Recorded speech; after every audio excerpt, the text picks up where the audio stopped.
Bienvenue dans l'invité de la rédaction sur Média TV. Quelle est la réalité de l'école marocaine face à la réforme qui lui est destinée? Comment préparer le jeune citoyen marocain en contact avec ses émotions, ses besoins et en lien avec son projet de société malgré un environnement souvent injuste et violent? Comment appréhender les difficultés des parents et des enseignants?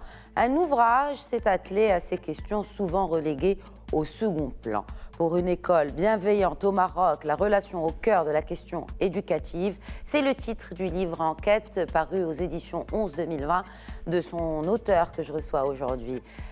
Bonjour Ayman Bakrali Qassimi. Bonjour Adja. Bienvenue. Merci pour l'invitation. Merci à vous de l'avoir accepté. Alors qu'est-ce qui vous a mené, donc vous êtes psychothérapeute et formateur en développement de la personne, qu'est-ce qui vous a mené vers les bancs de l'école?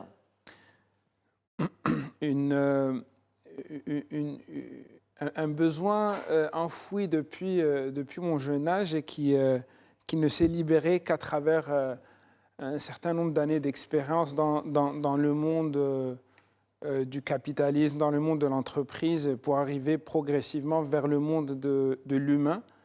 Et finalement, c'était pour moi la meilleure fenêtre d'aborder l'humain à travers la compréhension du monde de l'enfant et surtout pouvoir vivre au quotidien dans un environnement où la dynamique du groupe enfant se met en pratique et se met en relief progressivement.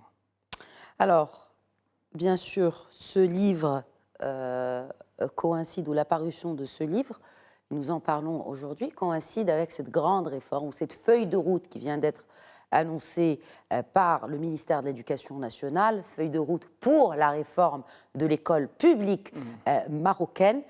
Vous avez bien sûr, j'imagine, suivi les axes prioritaires de cette feuille de route.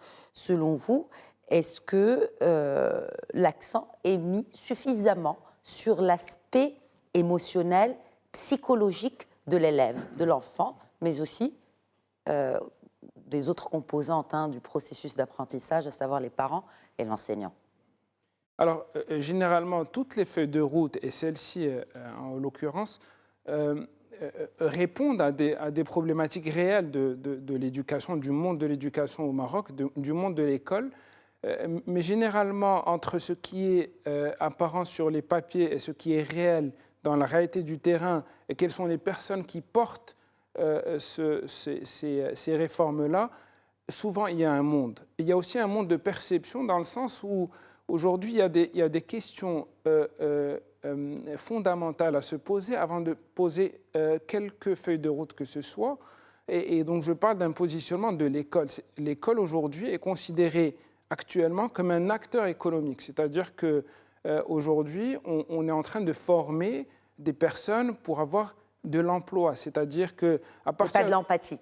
On ne parle pas de l'empathie, on parle d'une école qui n'est pas un acteur social, qui ne produit pas le citoyen, mais qui produit un vrai acteur économique, où à partir du moment où il y a un score scolaire, un résultat scolaire bien défini, qui nous donne l'accès à un niveau d'emploi ou un niveau social, etc. Donc à partir du moment où on considère l'école comme un acteur économique, là on a tout faux, et tout ce qu'on met en place par la suite ne rime pas avec le sens premier de l'école, qui est un sens de la production du citoyen, ça veut dire de la production d'un être humain capable d'avoir une bonne connaissance de soi, de son milieu, pour pouvoir être porteur d'un nouveau projet pour son milieu. Et Dieu sait qu'on en a besoin aujourd'hui. On a besoin d'enfants qui redéfinissent le monde, et au lieu d'avoir des enfants qui, aussi brillants soient-ils, cherchent systématiquement à approcher les meilleures universités, les meilleurs emplois, etc. Mais c'est le but. Enfin, du point de vue des parents, en tout cas, oui, c'est le but que son enfant soit ou réussisse son parcours scolaire, universitaire, afin de briller en société, j'ai envie de dire. Eh bien, nous sommes ce sont des paradigmes qui sont bien ancrés dans notre société et surtout dans notre psyché collectif, finalement. Absolument. Alors, ça fait de nous des coupables, tous coupables d'une démarche éducatif qui est basé justement sur un enfant qui n'est plus sujet de lui-même, mais qui est notre sujet. L'enfant est sujet d'une société dogmatique qui veut que la réussite se passe d'une façon ou d'une autre. Et nous sommes tous, en tant qu'écosystème éducatif, nous sommes tous coupables, en commençant par les parents et en passant par l'éducateur, l'enseignant, l'encadrant, le superviseur, etc. Donc aujourd'hui, ce que je porte comme message, c'est qu'à côté de tout ce qu'on dit là, il y a un enfant qui a besoin qu'on lui rende, qu'on le reconsidère dans son entièreté. Dans son entièreté, ça veut dire dans un monde qui est souvent étourdissant pour l'adulte, qui est souvent fait de choses tel un iceberg avec une toute petite partie apparente et toute une grosse part qui n'est pas du tout apparente, qui est immergée et qui a besoin d'être validée pour qu'elle puisse sortir et apporter du coup un vrai acteur économique, mais complètement autonome, libre de repenser le monde parce que ça va être leur monde et pas le nôtre. Et c'est ce que vous tentez de traiter, vous avez tenté de traiter dans cet ouvrage qui est une enquête de terrain. Vous avez été au contact des élèves, de leurs parents et des enseignants. Vous avez échangé avec eux et je voudrais justement d'abord vous interpeller sur la méthodologie que vous avez adoptée. Pourquoi cette méthodologie? Sur quelle base vous êtes ou quelles sont les bases sur lesquelles vous êtes basé pour, in fine, sortir avec les recommandations et les constatations qu'il y a dans ce livre pour une école bienveillante au Maroc? Très bien. Alors, ce travail, le livre est une espèce de décryptage, de résumé un petit peu de ce travail de recherche où j'ai mis l'accent sur la posture exploratoire pour être capable de faire justement cette immersion dans un monde qui est hautement complexe et qui ne peut pas être défini par de simples descriptions ponctuelles, limitées dans le temps, etc. Donc j'ai fait le choix délibéré d'explorer, de partir sur dans un premier temps, une exploration globale, c'est-à-dire de l'écosystème, comme tu l'as dit, Khadija, en explorant le monde des parents, le monde de l'enseignant, le monde de l'enfant, et pour par la suite faire le choix de travailler sur des cas en tant qu'enseignant, parce que je l'ai fait en tant qu'enseignant, de travailler sur des cas précis qui pour moi, représentent une notion principale de la spécificité de l'enfant. C'est-à-dire qu'on a des enfants qui, par exemple, sont considérés dans la réalité aujourd'hui comme des enfants en aisance scolaire, qui sont bons à l'école, qui ont des bons résultats scolaires et qui font ce qu'on leur demande et qui souffrent en silence. Et donc, mon objectif en choisissant un tel cas est de mettre le zoom, de mettre le projecteur sur cette souffrance silencieuse qui n'est pas considérée, qui n'est même pas écoutée, qui n'est pas audible. Donc voilà, le choix a été fait de cette façon pour pouvoir suivre des enfants pendant toute une année scolaire dans leur évolution, dans leur façon d'appréhender les différentes perspectives scolaires, de l'évaluation jusqu'à la socialisation, en passant par l'acte d'apprendre, l'acte de mémoriser, etc., etc. Alors, pour rapprocher davantage nos téléspectateurs de ces cas que vous avez étudiés, j'en ai sélectionné un. Il s'agit d'une jeune fille prénommée Sophia. C'est un enfant que vous décrivez comme avec des troubles d'apprentissage non suivis par un spécialiste et un décrochage scolaire important. Alors sur ce chapitre-là, il y a une partie qui m'a interpellée tout particulièrement. Et je vais donc la lire. J'ai eu donc l'intuition qu'il fallait faire les choses autrement avec Sophia, essayer très rapidement d'identifier avec elle des forces ou des ressources dont elle ne se rendait pas compte et de les mettre en valeur. Et un peu plus tard, vous dites Toute cette analyse préliminaire n'est évidemment le fruit que d'une seule prise de contact avec Sophia et son père et ne fait donc office que de simples hypothèses. Il s'en est donc suivi une période d'investigation en collectant un maximum de données. Ce qui m'a encore le plus interpellée, c'est votre réaction à ce qu'a dit le père de Sophia sur sa propre fille, qu'il a partagé d'abord avec vous. Et c'était annonciateur de quoi, selon vous, et selon votre regard d'abord de psychothérapeute? Le père castrateur, c'est la représentation un petit peu du père castrateur qui n'est que la représentation, qui incarne en fait une représentation sociale, je peux dire patriarcale, ou qui repose sur un jugement fondateur de ce que peut être l'enfant, de ce que peut être le rôle de l'enfant. Et donc, on arrive avec un père qui dans sa peur extrême, se sent obligé, vis-à-vis de l'enseignant, se sent obligé d'émettre un jugement, mais un jugement d'une violence inouïe, un jugement qui dit que soyez patiente avec ma fille, c'est une fille limitée, c'est une fille bête. Et donc, soyez patiente. Il demande la clémence d'un instituteur pour pouvoir tenir bon avec sa fille, etc. Et donc, tout ça sous le regard... Peut-être être indulgent aussi, oui, absolument. Vis-à-vis de ses notes, peut-être. Absolument, absolument. Donc il y a derrière ce regard castrateur une peur importante de se représenter dans la société à travers cette image-là. Donc,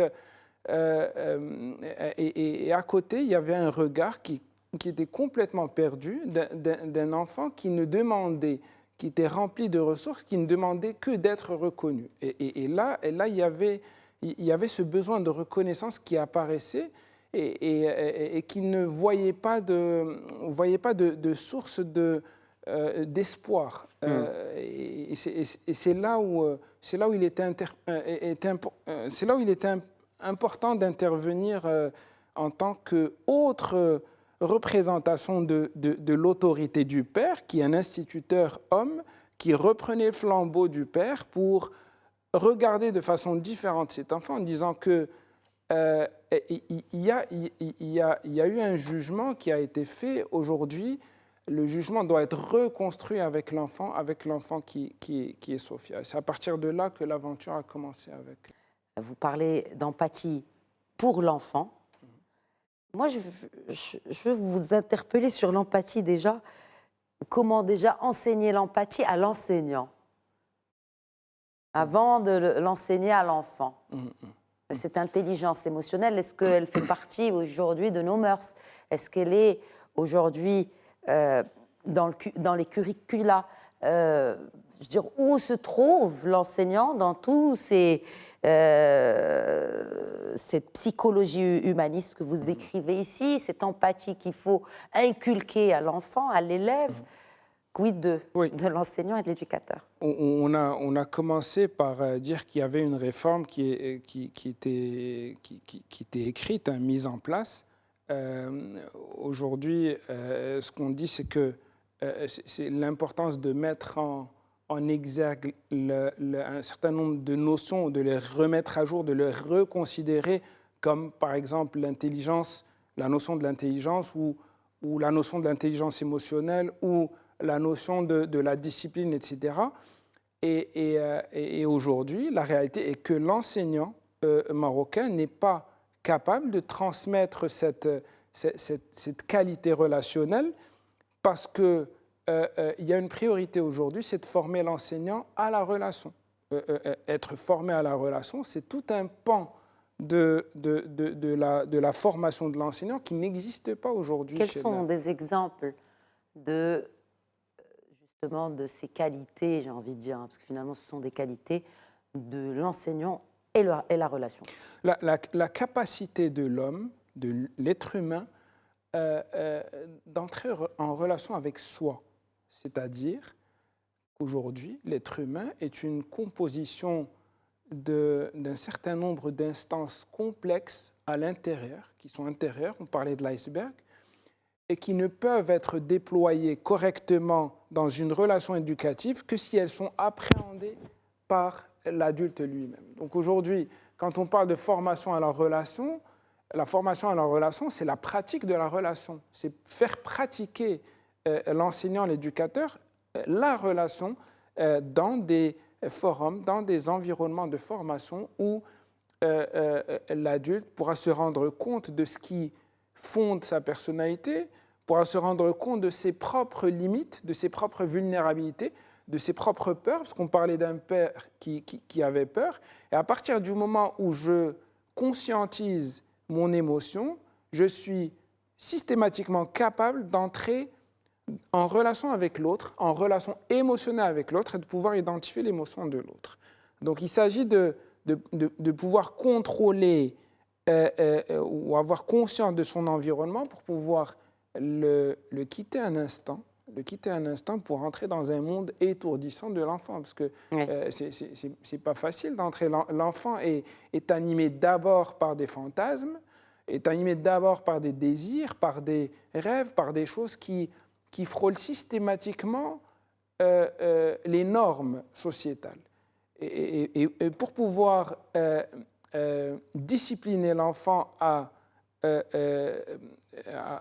savoir conscientiser son monde de fantasmes pour le sortir vers le monde de la réalité, ben, il faudrait d'abord pouvoir naviguer avec lui dans son monde. Oui, dans un monde quand même que vous décrivez comme très violent. Et cette violence scolaire, quelle est la place de la pédagogie relationnelle dedans? Et à vous écouter, on a l'impression que c'est une école utopique que vous décrivez. Oui, il m'arrive des fois, sincèrement, en pratiquant l'école régulièrement, il m'arrive de me poser des questions sur le niveau d'utopie que je peux avoir en continuant à prôner ce que je prône, c'est-à-dire une éducation relationnelle, une approche relationnelle.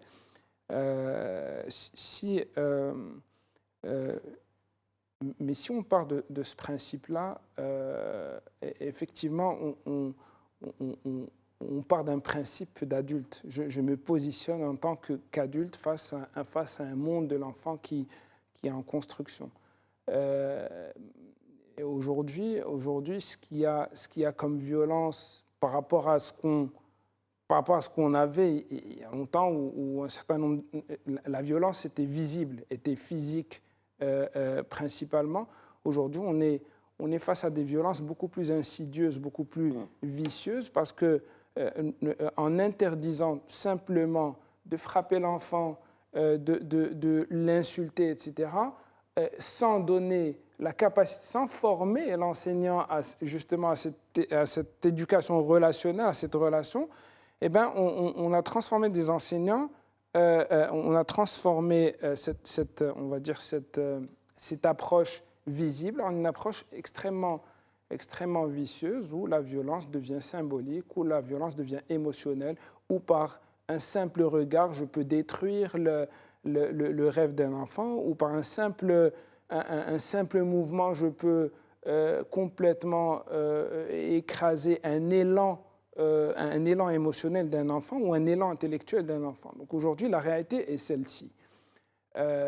Mais aujourd'hui, il faut aussi savoir que cet enseignant qui se montre extrêmement violent, ça n'est pas quelque chose de fomenté, ça n'est pas une conviction, parce que quand je suis avec l'enseignant aujourd'hui, l'enseignant a lui-même peur, comme cet enfant. C'est-à-dire que si on lui demande de forger ou de former des acteurs économiques, ce dont il n'a pas la possibilité, eh ben, il va aller trouver tous les moyens pour pouvoir le faire, parce qu'il y a une pression sociétale, une pression parentale, une pression administrative pour que l'enseignant doive respecter un programme qui n'est pas forcément adapté, doivent respecter des échéances qui ne sont pas forcément adaptées, et donc on l'empêche d'aller dans le bon sens.